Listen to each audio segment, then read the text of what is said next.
आणि आता एक मोठी अपडेट समोर येते ती म्हणजे धनंजय मुंडेंवरील गैरव्यवहाराबाबतच्या आरोपांनंतर चौकशी समिती स्थापन करण्यात आली होती। त्यांना आता 3 दिवसात अहवाल सादर करण्याचे आदेश देण्यात आलेत।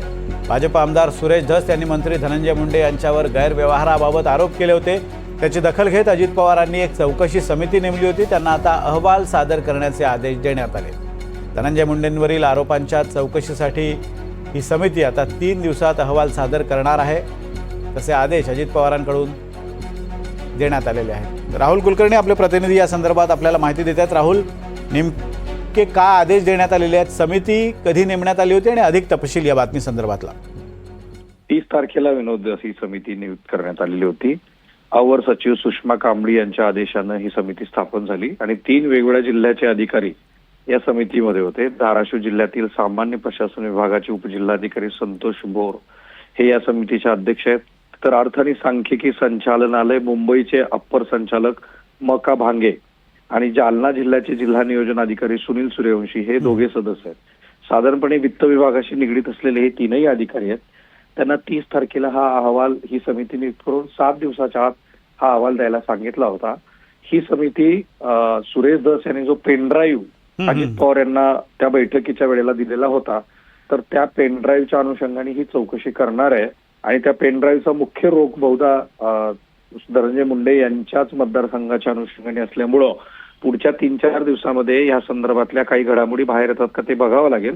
कारण उद्या सुद्धा अंजली दमानिया यांची जी मुंबईत पत्रकार परिषद होणार आहे त्याच्यामध्ये सुद्धा काही भ्रष्टाचाराचे मोठे पुरावे आपल्याकडे आहेत असं त्या म्हणाल्यात। कदाचित या समितीकडे हेही पुरावे पाठवले जाऊ शकतात अशी चर्चा आहे। अगदी राहुल, दिलेल्या अपडेट्स बद्दल धन्यवाद। जवळपास 73 कोटी रुपयांची खोटी बिलं सादर करून रक्कम उकळल्याचा आरोप सुरेश धस यांनी केला होता आणि त्या संदर्भातला पेनड्राईव्ह त्यांनी अजित पवारांना दिला होता आणि त्या अनुषंगाने ही चौकशी समिती नेमण्यात आली होती आणि या समितीला आता 3 दिवसात हा अहवाल सादर करायचा आहे। तर याच संदर्भात सुरेश धस यांनी काय नेमकं म्हटलेलं आहे, काय आरोप केलेत आपण पाहूयात। त्याच्यावरती चूक झाली, ती जी ऑर्डर निघाली नियोजन विभागाकडून, मी परवा हा कार्यक्रम संपल्यानंतर अजितदादांकडे जाणार आहे। 73 कोटी हे 2021 सालापासून 23 सालापर्यंत उचलले गेले। जे नियोजन विभागाकडून ऑर्डर निघाली ते मागील 2 वर्षाची निघाली। मागील 2 वर्षाचे काढून उपयोग नाही, मागील 21 पासून काढावे लागेल आणि खरं तर 2019 पासून काढावं लागेल।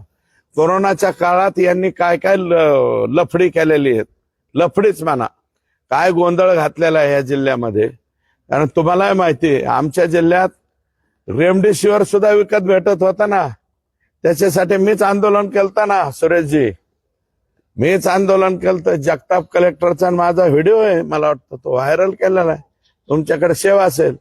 कशासाठी भांडायला गेलतो मी? जिल्ह्यामध्ये रेमडेसिवीर 40-40 हजार, 30 हजार, 20 हजार हे कोणाच्या काळात? मविया सरकारच्या काळात होते। हे आम्ही तर विरोधी पक्षात होतो, आम्ही तर भांडतच होतो। आणि माझं मत आहे की कोरोनाला पैसे डायव्हर्ट केले, कोरोनाला पैसे डायव्हर्ट केले, याच्या नावाखाली सुद्धा प्रचंड अनागोंदीचा कारभार तत्कालीन पालकमंत्र्यांनी केलेला आहे। त्याचे कागदपत्र काढतोय मी। आणि सगळ्यात मोठा घोटाळा सापडणारे परळी नगरपालिकेमध्ये, नगर परिषदेमध्ये, तो अजून सगळे कागद नाही आले। 73 कोटी तर किरकोळ आहेत, अजून ह्याच्यापेक्षा लय मोठे आकडे येणार आहेत।